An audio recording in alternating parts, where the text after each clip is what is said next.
Arts or science?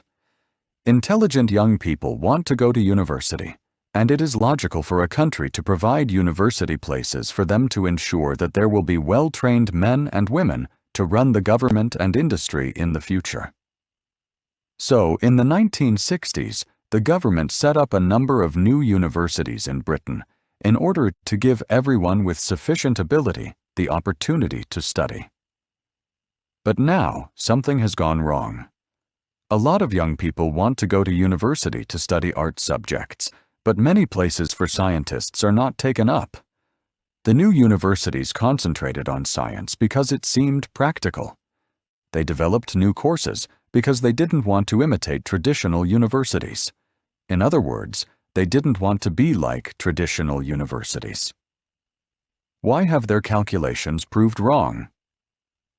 One reason is that a lot of young people can get enough qualifications to work in industry by going to a polytechnic.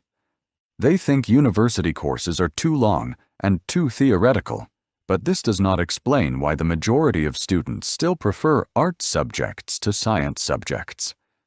A few months ago, a magazine sent a team of interviewers to schools to find out why children didn't want to study science.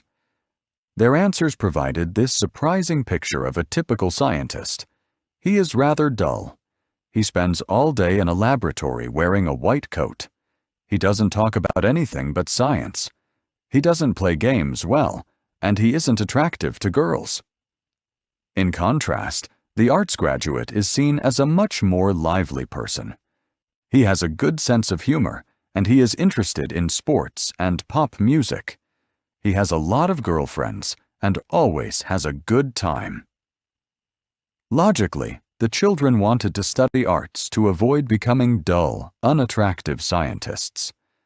Of course, the children were not describing all scientists. They were really giving us their opinion of their science teachers and comparing them with their arts teachers, such as the English teacher and the history teacher.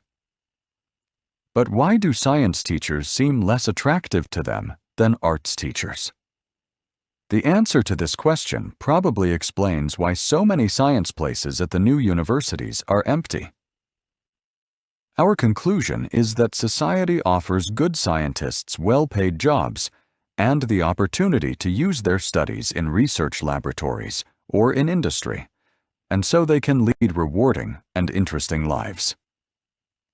In general, only the less adventurous ones return to school to teach, but a bright graduate in literature or history must either teach his subject to earn a living or work in a completely different field.